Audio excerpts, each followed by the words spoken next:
What's going on, everyone? It's Matt Szat. Our guest today is one of the most sought after performers and magic inventors in the world. He's appeared on shows like America's Got Talent and Penn and Teller Fool Us, and is also the trusted consultant for magicians like Dan White, David Blaine, and David Copperfield. And starting this Sunday, he will also be our featured lecturer for the September edition of the Vanishing Inc. Masterclass Live. Please welcome Blake Vogt. Yeah. Blake, what's going on? I know you've been quite busy lately. What have you been up to? I have been doing mostly consulting during all the quarantine stuff. Danny Garcia lives 10 or 15 minutes away from me. So we've been doing a bunch of fun projects together. We've been quarantined together during all this time. That's awesome, and we're so excited to join us. We want to talk about your Vanishing Inc. Masterclass Live. It starts this Sunday. The schedule looks like it has just a wide array of material for anyone from close-up magicians to stage magicians. But if someone hasn't had a chance to check out the schedule yet, can you just give us like a brief overview? What should they expect to learn over the next 3 weeks? Yeah, definitely. I've broken down each week into tried to get a variety of stuff in each week. Mhm. But week one, there's some gimmicks. There's a cool principle with rubber cement I really like. There's some easy gimmicks to make. There's a sleight of hand trick that uses origami, and then like magic consulting for magicians in movies. So I kind of want to end every week with just kind of talking about some consulting strategies and how I've gotten into creating and stuff. So that's week one. Week two is more card splitting, but it's a kind of a beginner crash course. So if you have no experience whatsoever, you can learn something. And if you have experience, hopefully you'll pick up some tips. Cover bill splitting a little bit. I'm covering a new gimmick I haven't released called the collapsing card, and then just how to invent your own gimmicks. And then week three, there's a really crazy super glue trick, production box you can build for parlor or stage, how to walk through a playing card, a sleight of hand trick that uses rubber bands, and then just kind of my creative process for how I invent magic tricks. That sounds awesome. When we definitely will go into that creative process here. But before we do, I know you've had some unreleased materials, maybe some material that some people know, but can you just give us maybe like an exclusive sneak peek of one trick we can expect to learn during the next 3 weeks? Yes, I can. Sweet. I wrote something down on this little piece of paper Okay. before we started, Matt, and we did not set anything up, right? No, absolutely not. Okay, and Matt, you're familiar with like ESP symbols? Of course. Yeah.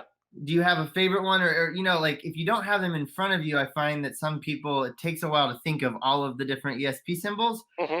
But if you were to have to think of one that came to mind first, which one would it be? I'm gonna have to go with the. I don't know if they have an official name, but the squiggly lines. Oh, the squiggly lines. That's a Yes. good one, because I thought that Matt Szat would be the guy who would think of the squiggly lines, thing. But just in case you thought of a different one, like maybe you thought of the circle one, or maybe you thought of a different one, like there's that plus sign one. But no matter what you would have thought of, I would have been able to show you what you were thinking of, and I will teach people how to make this out of a simple piece of copy paper. That's truly amazing, and I know that like you mentioned in the promo video for this that probably is going to take a little bit of arts and crafts. So as we get into things, and it's something I'm not great at arts and crafts, but it doesn't bother me. What would you say right now before we get into some other stuff for the sleight of hand purists in the audience who don't prefer to use gimmicks? What would you say? How could they still get some value out of this?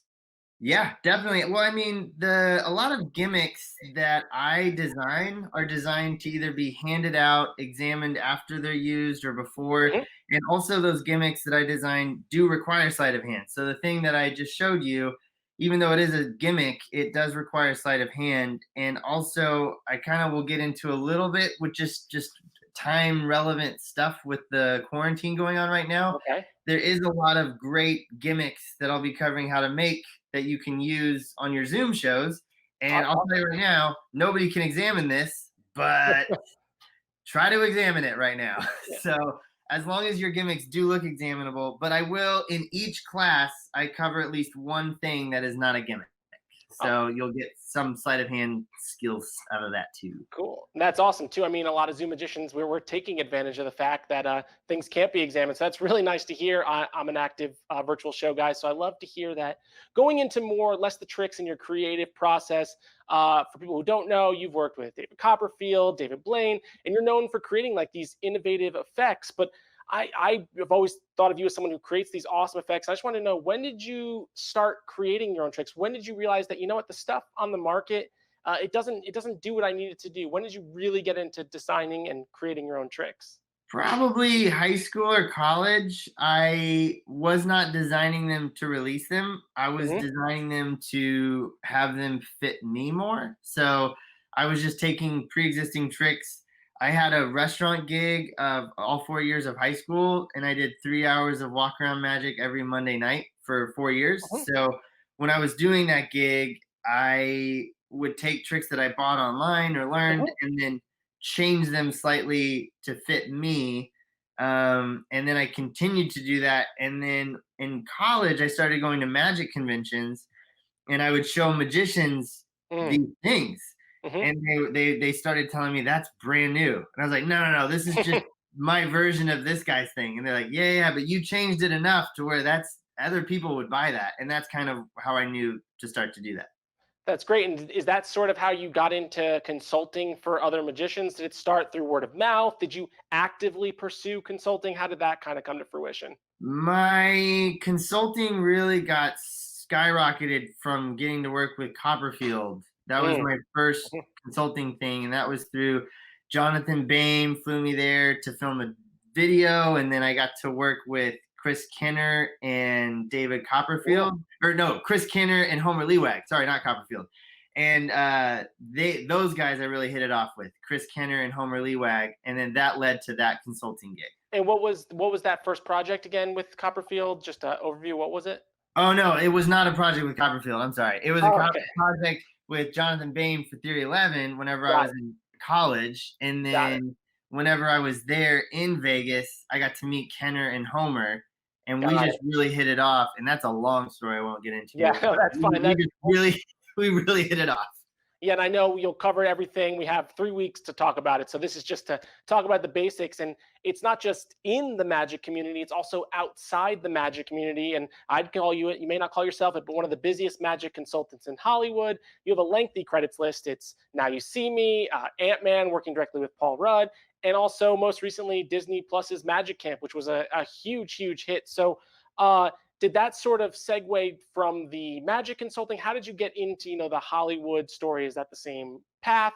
How did that come Yeah, I about? mean, it's all connected. It's crazy to think about, but it's all friends and meeting cool people who I work well with, and then they're bringing me on. Justin Willman brought me on to Magic Camp because we just like hanging out and working on stuff together. And then I met Paul Rudd at a charity event, Hmm. and 2 weeks later, he was sitting in for the table read for Ant-Man 2, and he Hmm. read in the script, Paul does a card trick. And he asked the director, he said, how am I going to do that? And the director's like, oh, you'll probably just wave your hand and we'll use green screen. And Paul was like, well, I'd really love to learn a magic trick for this movie. And the director said, nobody knows a magician. And Paul said, my new friend Blake Vogt. And the director said, how do you know Blake Vogt? I own all of Blake Voigt's magic tricks.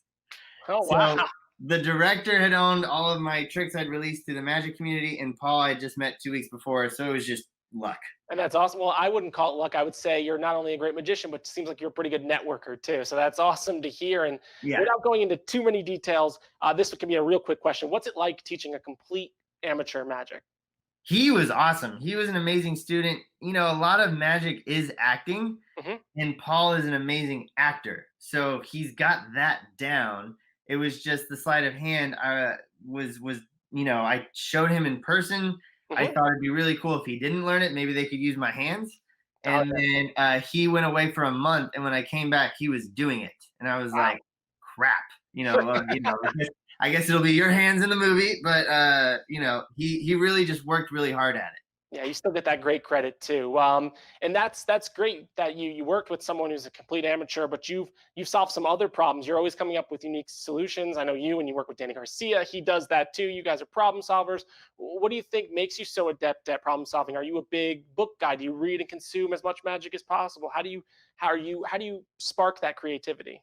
I am a book guy, video guy, magic guy. I'm obsessed with magic. Fall asleep, wake up thinking about it, and then I think it's just what Danny and I do differently than other people is I feel like we never shut up when it comes to a problem. Like if there's a problem, he and I can sit down and talk for 5 hours, spouting bad ideas back and forth at each other until we come up with something. Whereas a lot of other people will see a problem and just not talk. I think it just requires you throwing every single possibility at a wall, and especially when you work with people, like nobody can miss when you work with Danny Garcia. But like you, even when you work with anybody else, you can feed off of each other, which is nice. Yeah, that's amazing too, because instead of just avoiding the problem, you guys are solving the problem. I know a lot of people will just change the effect and avoid the problem, but you guys solve it and you get there. And it's so awesome. I cannot wait to hear more about that and the creative process. It's the part I'm most excited about in the masterclass. Cool. That starts this Sunday. Super excited about that. But before we run, we know you also put out an exclusive magic themed abracadabra artwork. Do you want to just give a little bit of information about that project? See, I'll give you a second while you try to find yours next to you. Right here. It's right here. We found it. It's awesome. So Danny and I, we have been during quarantine, we've been challenging each other with an art project, like just different creative challenges every week. And one week we challenged each other to create a piece of art for the other person. So Danny Garcia has abracadabra tattooed on his arm. Yep. And he does all of his notes on brown craft paper with a Sharpie, so brown and that. And so I designed this for him. Awesome. So awesome. And it's hanging up in his apartment, the original one. And then I got to work with Josh Nandy and you and George at Vanishing Inc. to put out the poster and the canvas.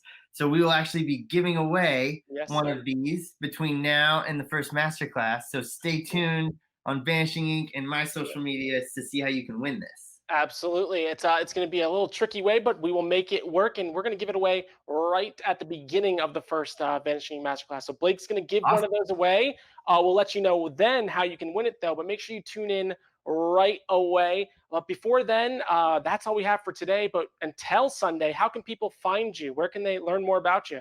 I am on social media at Blake Vogt.